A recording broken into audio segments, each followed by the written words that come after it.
যে একটা শক্তিশালী দেশ সে অন্য একটা দেশের প্রেসিডেন্ট এবং তার ওয়াইফকে তার দেশে হামলা করে উঠিয়ে নিয়ে আসতে পারে, তাহলে তো ছোট ছোট দেশগুলি তাদের জন্য এটা একটা ভয়াবহ সংকট। ভেনেজুয়েলায় যুক্তরাষ্ট্রের হামলা, প্রেসিডেন্ট মাদুরোকে তুলে নেওয়ার দাবি, ওয়াইফ সহ তাকে তুলে নেওয়া হয়েছে।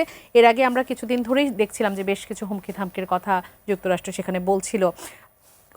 এই ধরনের আচরণকে আসলে বিশ্ব কোন চোখে দেখে? সম্পূর্ণভাবে আপনার ইউনাইটেড নেশনের যে আপনার কার্যকারিতা বা তার যে কারণে ইউনাইটেড নেশনকে প্রতিষ্ঠিত করা হয়েছে, এটাকে মোটামুটি অকার্যকর হয়ে করে গেল আর কি। এটা একটা টকিং ক্লাব এবং কিছু লেকচার দেওয়া ছাড়া আর কিছু করার ক্ষমতা নাই। আর এটা একটা খুবই খারাপ একটা উদাহরণ যে একটা শক্তিশালী দেশ সে অন্য একটা দেশের প্রেসিডেন্ট এবং তার ওয়াইফকে তার দেশে হামলা করে উঠিয়ে নিয়ে আসতে পারে, তাহলে তো ছোট ছোট দেশগুলি তাদের জন্য এটা একটা ভয়াবহ সংকট, মানে সংকেত যে তার পার্শ্ববর্তী কোনো দেশ যারা অত শক্তিশালী, যেমন চীনের পাশে অনেক ছোট ছোট রাষ্ট্র আছে, ইন্ডিয়ার পাশে ছোট ছোট রাষ্ট্র আছে, তারা মনে করবে যে ইন্টারন্যাশনাল ল, অবশ্য ইন্টারন্যাশনাল ল তারা সবসময় যে মানে তাই না, কিন্তু বেসিক কতগুলি নর্মস তো মানে মনে করবে যে এখন আর এগুলি মানার কোনো দরকার নাই।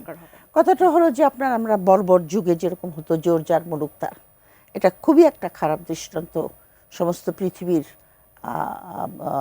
দেশগুলির জন্য, এবং খুবই একটা খারাপ উদাহরণ আপনার যে ইউনাইটেড নেশনের ইউজফুলনেসটা একেবারে রিডান্ডেন্ট হয়ে যাচ্ছে। আজিজ ভাই, আপনার কাছ থেকেও একটু জানতে চাই, নিকোলাস মাদুরো এবং তার স্ত্রী সিলিয়া ফ্লোরেসকে আটক করা হয়েছে। এর আগে আবার ভেনেজুয়েলায় সামরিক হামলা চালানো হয়েছে একটা বড় ধরনের। এই ধরনের ঘটনাকে অনেকে ফান করে আবার বলছে যে এটা আন্তর্জাতিক মব। আপনি বিষয়টাকে আসলে কিভাবে দেখেন? এটা মব না, সন্ত্রাস। আমেরিকা এর আগেও আপনার দুই রাষ্ট্রপ্রধানকে তুলে নিয়ে গেছে, আপনার মানামার আর হচ্ছে মানামার হলো ভেনেজুয়েলার মানামার নরিয়েগা, আর সোমালিয়া ফারা ঈদ, এদের দুজনকেও কিন্তু তুলে নিছে। এটা তো জঙ্গলি দেশ, বিশ্ব তাকে এটা প্রতিহত করা উচিত না। একটি দেশে কারা প্রতিহত করবে? সারা বিশ্ব। এখন ইউনাইটেড নেশনস তো তাদের ফাইন্যান্সে চলে, কথা বলবে না। বড় বড় দেশ আছে না, ব্রিটেন ভাবছে যে তাকে দোষ করতে পারে, সে আগেই বলে দিছে যে আমরা এটা জানতাম না। হ্যাঁ, কিন্তু তার আবার মিত্র শক্তি আছে, আপনার ধরেন রাশিয়া বলেন, চীন বলেন, তারা এটার বলছে, এটার ব্যাখ্যা দাবি করেছে, তারা এটা নিন্দা করেছে, অনেক দেশই নিন্দা করেছে, কিন্তু ব্রিটেন শুধু বলেছে এটা আমরা জানতাম না। অর্থাৎ কলা খায় কেড়ে চড়ে আমি জানি না, ব্যাপারটা ওরকম আর কি। যে ব্রিটেন এই কথাতে মনে হয় এতে কি দায়মুক্তি হয় আসলে? না, দায়মুক্তি হয় না।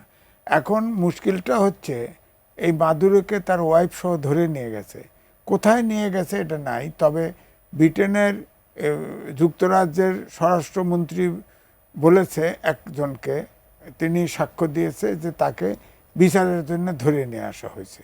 ট্রুথ সোশ্যালে ট্রাম্প স্বয়ং তিনি পোস্ট করে বলেছেন যে তাদেরকে ভেনেজুয়েলার বাইরে নিয়ে যাওয়া হয়েছে, বাইরে নেওয়া হয়েছে, কিন্তু এখন স্বরাষ্ট্রমন্ত্রী বলছে যে তাকে, আপনার স্বরাষ্ট্র সেক্রেটারি বলছে তাকে যুক্তরাষ্ট্রে বিচারের জন্য নেওয়া হয়েছে।